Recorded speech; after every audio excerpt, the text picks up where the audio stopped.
vai se preservar para a eternidade. Mas nós, quando nos rendemos a este amor, então somos perdoados, e por isso vamos entrar aqui em Lucas, capítulo 15 e versículo 27. E ele lhe disse: veio teu irmão, e teu pai matou o bezerro cevado, porque o recebeu são e salvo.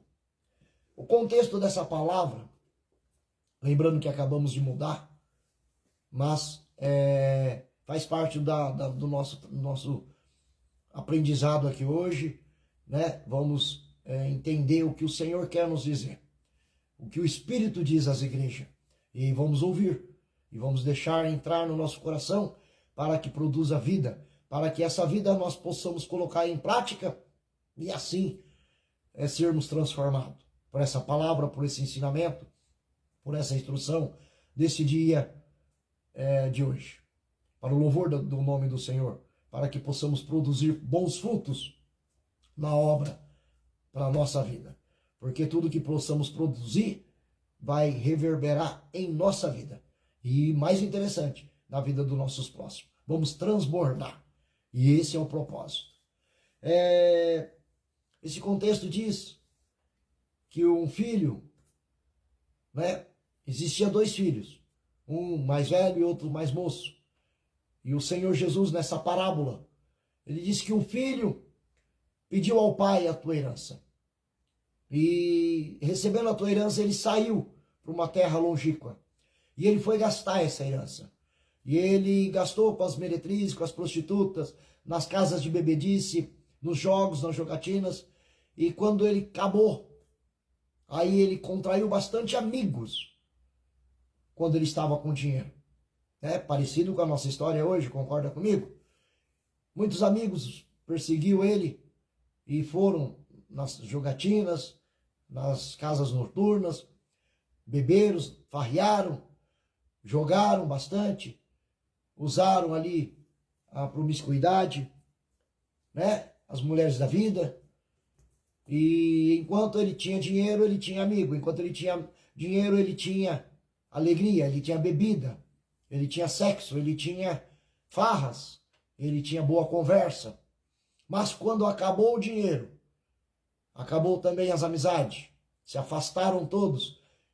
Acabou o dinheiro, acabou também as bebidas, as alegrias. Quando ele tinha dinheiro, quando acabou o dinheiro, também acabou as meretrizes, acabou as casas noturnas. E esse filho mais novo chegou a um ponto de desejar comer a comida que se dava aos porcos, a comida que se dava aos animais. Na casa do pai dele, ele se lembrou que tinha muita fartura, inclusive para os empregados, inclusive para os servos. E ele um dia, ali desejando comer a comida dos porcos, porém ele passava fome, porque nem a comida dos porcos ele tinha. E ele estava ali jogado na lama, e apenas a lembrar que na casa do seu pai tinha muita fartura, tinha muita abastança, e que tinha muita comida e muita bebida. E aí ele lembrou, se arrependeu: voltar-me-ei para a casa do meu pai, ainda que ele não me aceite como teu filho, mas me arrependerei e desejarei pelo menos ser tratado como um servo do meu pai, porque o servo do meu pai é tratado melhor do que eu estou aqui agora. Esse menino arrependido voltou à casa do pai. E é interessante que o pai, antes que esse filho voltasse, ele todo dia ele ia à porteira e aguardava o teu filho. Todos os dias ele fazia isso, aguardando o teu filho. Mas um dia ele viu o teu filho voltando, e ele muito se alegrou. E quando o teu filho voltou e chegou, se arrependeu: pai, pequei contra os céus, contra a terra, e desejo ser tratado como um dos seus jornaleiros, um dos seus servos, um dos seus empregados, porque aonde estou está muito difícil. Eu desejo comer a comida dos porcos, a comida que se dão aos animais. E ainda assim eu não consigo. Eu estou sofrendo, estou na rua da amargura. Me arrependo, pequei contra os céus e a terra. E desejo ser tratado, ainda que seja como um de teus empregados. Mas o pai o abraça. E o pai muito se alegra. E diz aos seus empregados: lave o meu filho. Aleluia. Lave o meu filho. Dê um bom banho nele, perfume ele, faça a barba dele, faça o cabelo dele. Coloque um anel no seu dedo. Porque o meu filho estava morto e reviveu. O meu filho estava perdido e foi achado. Mate o bezerro cevado. E vamos fazer uma festa, vamos fazer um banquete. Porque o meu filho voltou. Aleluia. Eu sinto a presença do Senhor nesse lugar. Eu sinto a presença do Senhor falando a vocês aí. Aleluia. Espírito Santo, continue nos alegrando com essa parábola que o nosso Senhor, quando estava aqui na terra, deu essa parábola.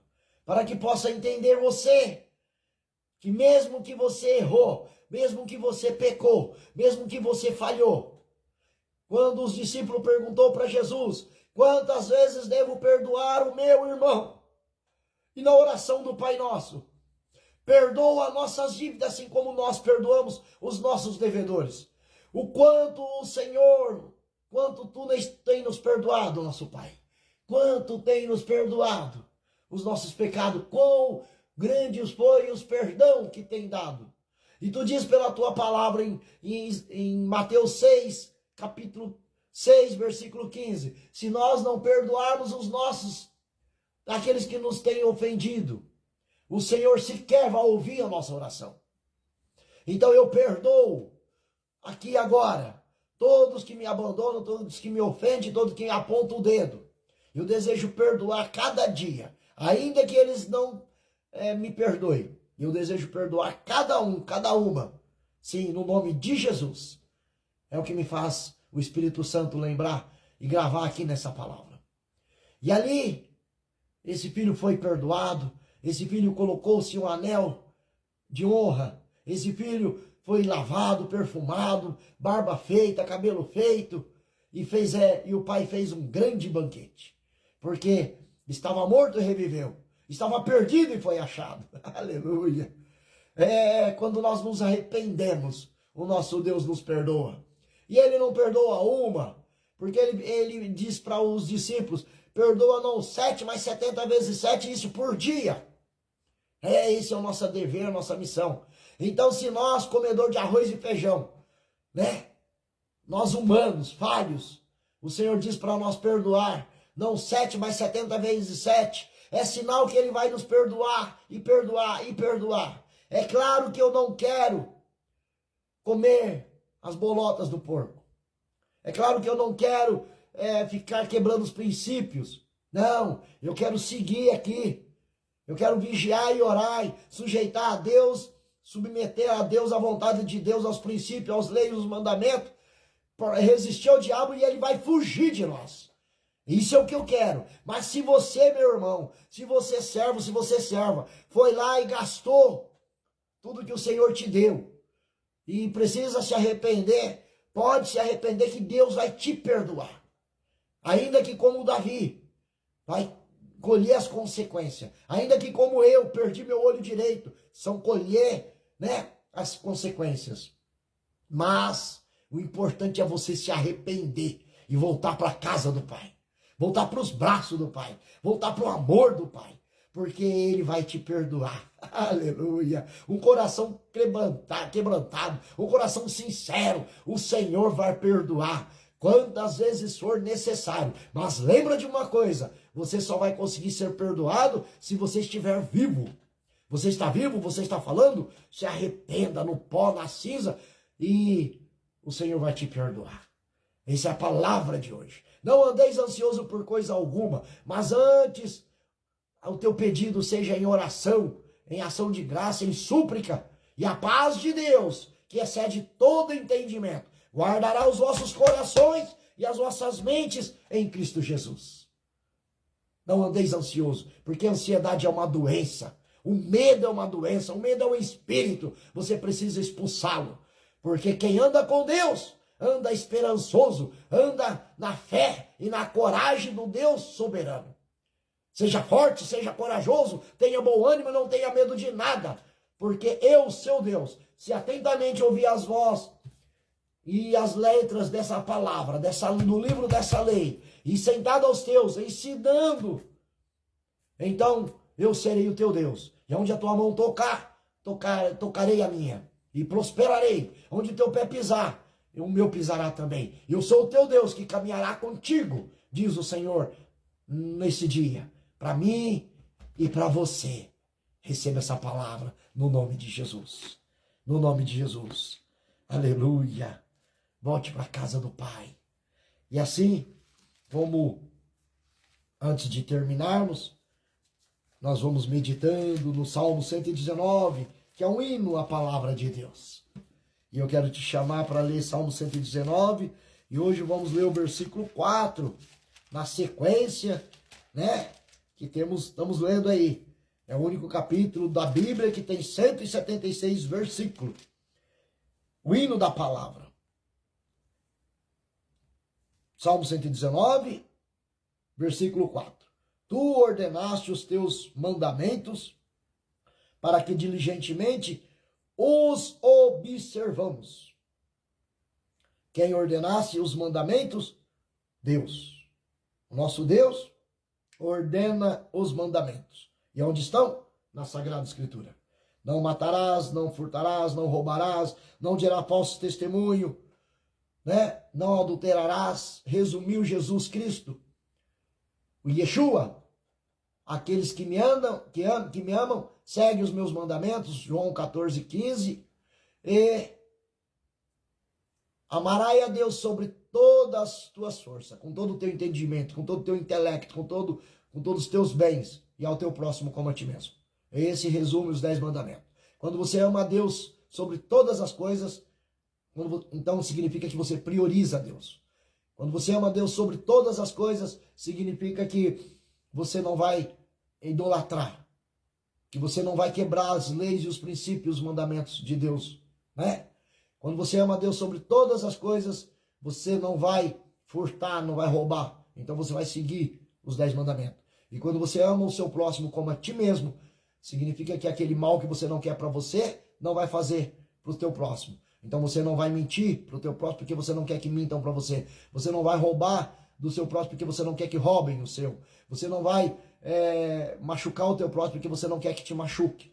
Então, resumindo os 10 mandamentos. Muitos dizem que no tempo da graça não precisa cumprir os 10 mandamentos. E Jesus, no Novo Testamento, diz essa palavra. Amarás a Deus com todas as tuas forças, com todo o teu entendimento, com todo o teu intelecto, com toda a tua razão, com todos os teus bens, e ao teu próximo como a ti mesmo.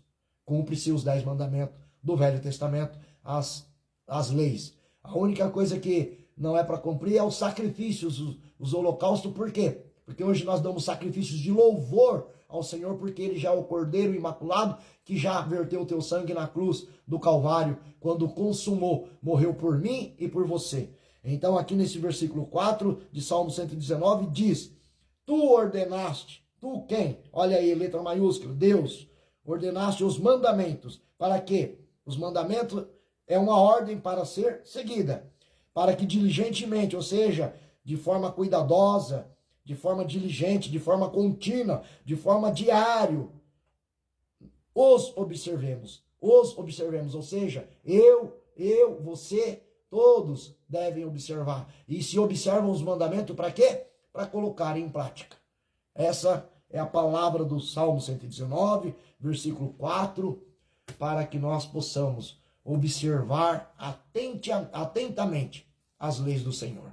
E diligentemente, ou seja, de forma meditando, ruminando, cuidando, para colocarmos em prática na nossa vida cotidiana, na nossa vida diária. Essa foi a mensagem, o estudo para hoje, sentindo aqui a alegria da salvação, o sentimento do Senhor e podendo compartilhar esta palavra com você, palavra que não é minha, mas é do nosso Deus, tá bom? Que Deus te abençoe, Deus te consagre, na autoridade do nome de Jesus. Shalom Adonai.